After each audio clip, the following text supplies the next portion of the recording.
Hi there, and welcome to Thrive Yoga and Wellness and Thrive Online. My name is Jennifer Dixon, and today I want to show you a few exercises that you can do to help strengthen your glutes and your core. And the best part about these exercises is if you do exercises like this sequence or sequences that include these exercises, it will also improve your balance. So let's go ahead and get started. You don't need to have any equipment necessarily, but if you do have like a little resistance band, I'll show you it both ways during this video, and we'll do a few sets, some without the resistance band, some with some resistance band. All you really need is your yoga mat or the floor.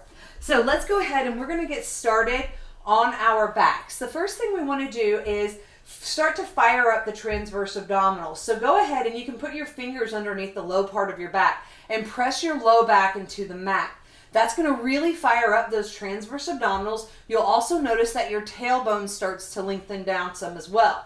Your hands can be over here at your side. Honestly, sometimes during the middle of these, especially when they start to get hard, I start to grip the mat, which is not necessarily ideal, but you know, we all have our cross to bear. So go ahead and have your feet planted into the mat and make sure you can touch those heels with your fingertips. We're going to channel our 1980s Jane Fonda workout and lift and squeeze the glutes. So this in yoga is called a bridge pose.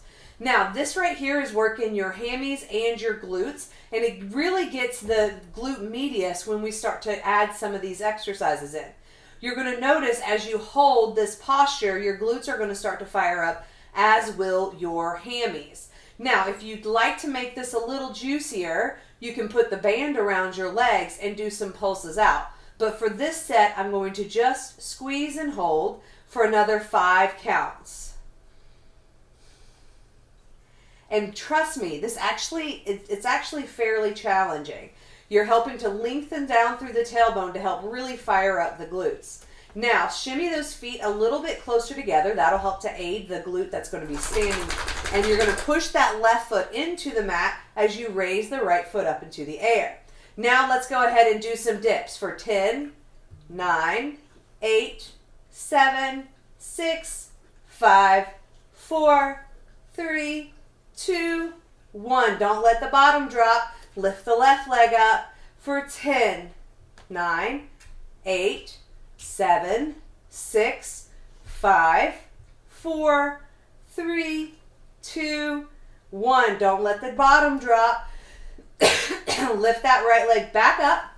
See if you can take it out to the right for 10, 9, 8, 7. Keep the hips 6, square. 5, 4, 3, 2, and 1. Drop that right foot down. Lift that left leg up. Go out to the side for 10, 9, 8, 7. Keep the hips 6 up.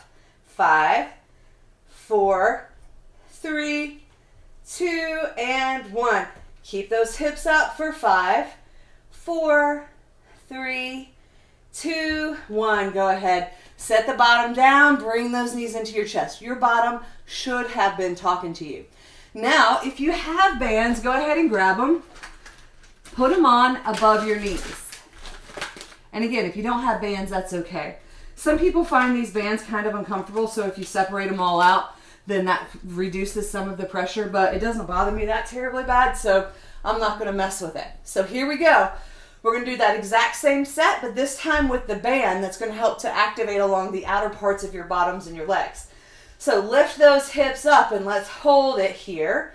And now, since we have the band, or even if you don't, you can do some external, like you're trying to push your knees away from each other. That actually gets into the outer part of your hips even more. It really fires things up. Remember to keep your hips up in all of these exercises and try not to let one hip dip down over the other. I'm going to do this for another 5 counts. 4, 3, 2, and 1. Now we're going to plant those hands down. Maybe shimmy the left foot a little bit closer to center as we lift the right leg up.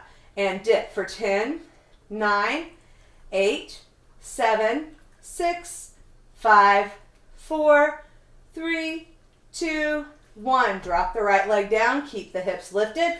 Let's go ahead and lift the left leg for 10, 9, 8, 7, 6, 5, 4, 3, 2, and 1. Keep the hips lifted. We're going to bring that right leg back up and go out to the side for 10, 9, 8, 7, 6, 5, 4, 3, 2, and 1. Drop the right leg, lift the left leg up for 10, 9, 8, 7, 6, 5, 4, 3, 2, and 1. Drop the left leg, keep those hips up for another 5, 4, 3, 2, and 1. Go ahead, drop the hips down, bring those knees into your chest. Now, if you have a band, slide it down towards your ankles. It's going to be midway between your ankles and your knees. We're going to move from just focusing on the glutes to getting the core involved. If you don't have the band, that's okay too, but I find that having the band and having that external pressure helps to keep the glutes and the external parts of my hips engaged, which makes my belly have to fire up. So exercise number 1 is to just hold the legs in straight up in the air, pressure out on those bands if you have it, and keep the whole low back on your mat for another 3, 2, 1. Now we're going to let the legs go out. And if this starts to bother your hips, I tend to find that making my feet go out at an angle like Charlie Chapman, that really helps to keep my hips from popping. So now we're going to go and drop our legs, but only as far as we can keep the low back on the mat.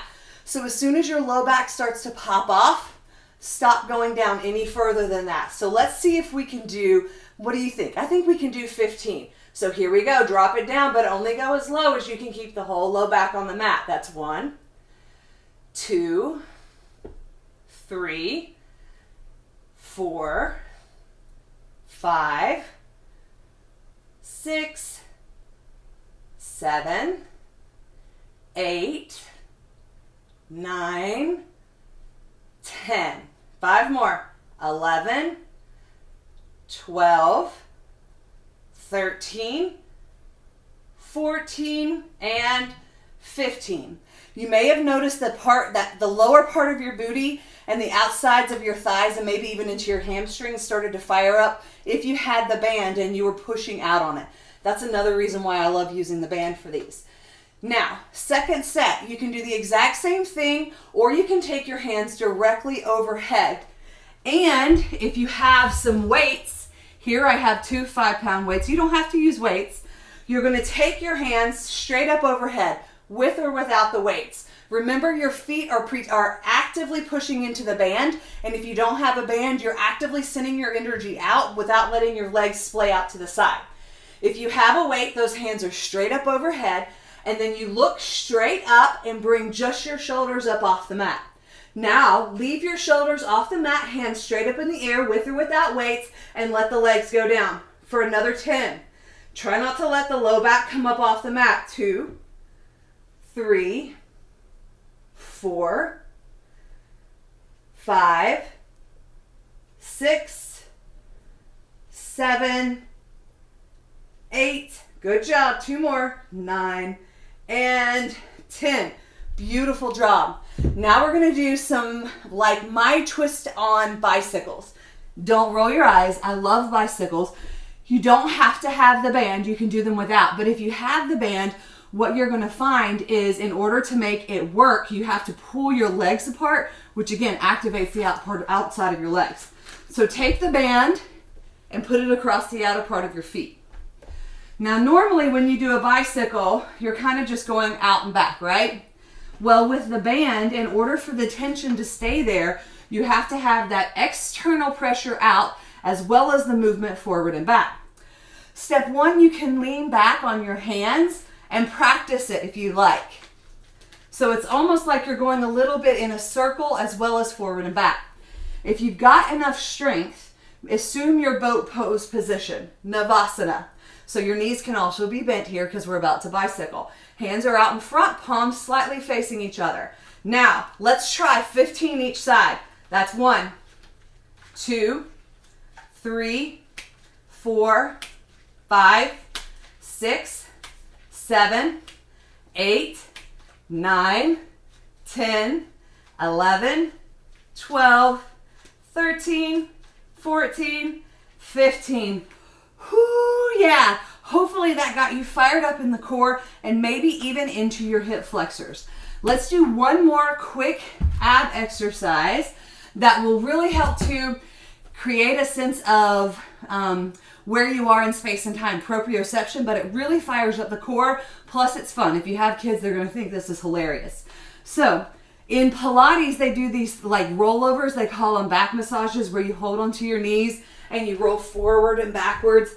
That is not my idea of a good back massage, but whatever. So one way you can do this exercise and really keep the core engaged is let go of the legs. Reach your hands out in front, and then let's roll back and forth, backwards and forwards, about 5 times, keeping the knees to the chest and never letting the toes hit the mat. Let's see what happens. Inhale and then let it go. There's 1, feet never touch.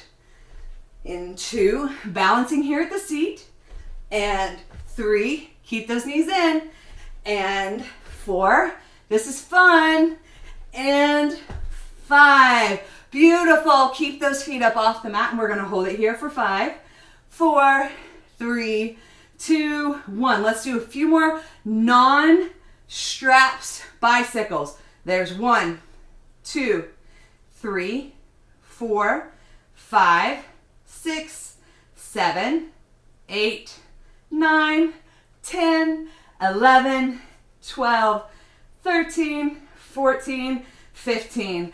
Good job. Give your knees a squeeze and go ahead. If you need a break, lay down, take your Shavasana. This has been a yoga-ish inspired practice to help really fire up your glutes and your core. And the best benefit of a strong glute and core region, besides, the obvious physical benefits, is the fact that it will improve your balance.